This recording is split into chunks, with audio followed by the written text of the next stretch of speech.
Mehdiyevin fəaliyyəti Azərbaycan dövlətinə terror fəaliyyəti olur. Və bunun təşkilatının adı da Mehdiyev terror təşkilatı adlanmalıdır. Və Azərbaycanda dövlət çevrilişini Mehdiyev deyil, METO, yəni Mehdiyev terror təşkilatı həyata keçirir anlayış ortaya çıxmalıdır. Və təbii ki, soydaşlarımız da haqlıdır. Ramiz Mehdiyev hakimiyyət strukturlarında bunu həyata keçirdi. Onun sosial dayaqlarını təmin etmək üçün kimdən yararlanmalıydı? Təbii ki, müxalifət güclərinə. Xalqı baş vermiş dövlət çevrilişinə uyğunlaşdırmaq üçün baş vermiş dövlət çevrilişi haqqında müxalifət liderləri bəyanat verməlidir ki, bəli, biz Ramiz Ənvərovun rəhbərliyində olan bu yönətimi dəstəkləyirik bəyanatını. Onlar verməlidir ki, xalq onu dəstək verir, legitimləşdirmə yolları asanlaşsın. Təbii ki, Ramiz Mehdiyev hələ Əli Həsənov kimilərindən 2003-cü ildə daha çox yararlanmağa çalışıbsa, müxalifət içərisində 1995-ci ilin tam ortasında prezident aparatına şöbə müdürü gələndən məşğul olub. Sonra prezident aparatına dövlət katibi olub və müxalifət içərisində hər kəsdən güclü çalışıb. Azərbaycan hesab edib ki, Azərbaycanın müxalifəti qərb yönümlüdür, amma təşkilatlandıran Moskva olub. Moskva komsomol işçilərindən keçmiş xarici siyasətdə olan kadrlarından yaratdığı müxalifət təşkilatlarının tamamilə nəzarətini Ramiz Mehdiyevə verir. Və onların da biri Kərimli olub. Əli Kərimli tam mənada %100 Ramiz Mehdiyevin maraqlarına xidmət edib və onun əmrində olub, xanım, əmrində.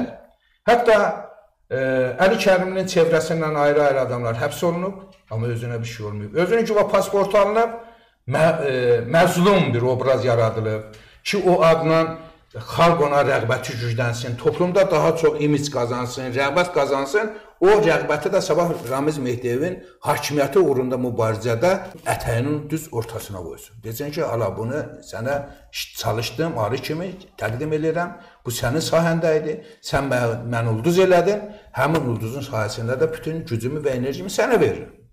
Əgər elə deyəsə gəlsin, mən çox istəyərəm ki, bax burada təbii ki, cəmiyyət üçün maraqlıdır. Elan edirəm. Əli Kərimli və bütün onun çevrəsi, bir 20 nəfər, kim olur olsun, mən tək, onun Ramiz Mehdiyevlə necə əməkdaşlıq edib, hansı fəaliyyətlər görüb, bir haqda danışır. Bir. Kimlərlə bir yerdə olub? Yəni, faktlarınız var deyirsiniz. Təbii ki, onu hər kəs bilir, dilə gətirmək qalır. Hər kəs o kitabı oxuyub, sadəcə səhvələməyiblər. Mən zaman-zaman bunları səhvələmişəm. Kimlərlə iştirak ediblər, hakimiyyət strukturundan kimlə işbirliyində olublar. Deyək ki, Əli Kərimli kimlə eləyib, 2003-cü ilə qədər missiyası nə olub, 2003-cü ildən sonra missiyası nə olub, hamısını mən xarakteriz eləyim.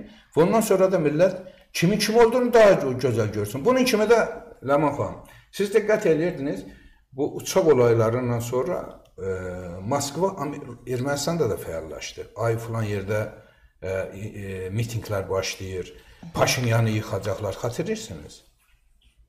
Və orada da Koçaryanlar, Sarkisyanlar artıq Moskva səfərləri filan xatırlayırsınız.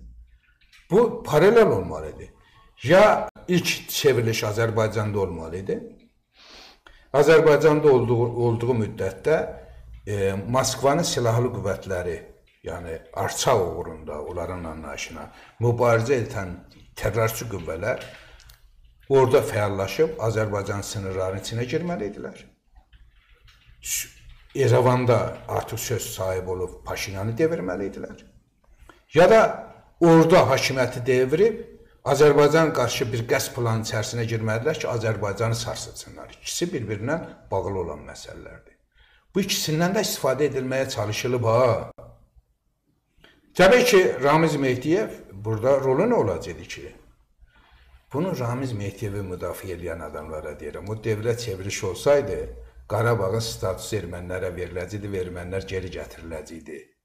Ramiz Mehdiyevin öhdəçiliyi buydu. Ona görə deyir ki, Qarabağın azadlığından mənə danışmayın. O haqda heç nə demək istəmirəm. Düşmən Ramiz Mehdiyev kim olar? Düşmən, ləyaqətli düşməndir Ramiz Mehdiyev. Amma ləyaqətsiz vətəndaşdır. Amma Ramiz Mehdiyevin dalına düşənlər Ramiz Mehdiyevdən də ləyaqətsizlərdir.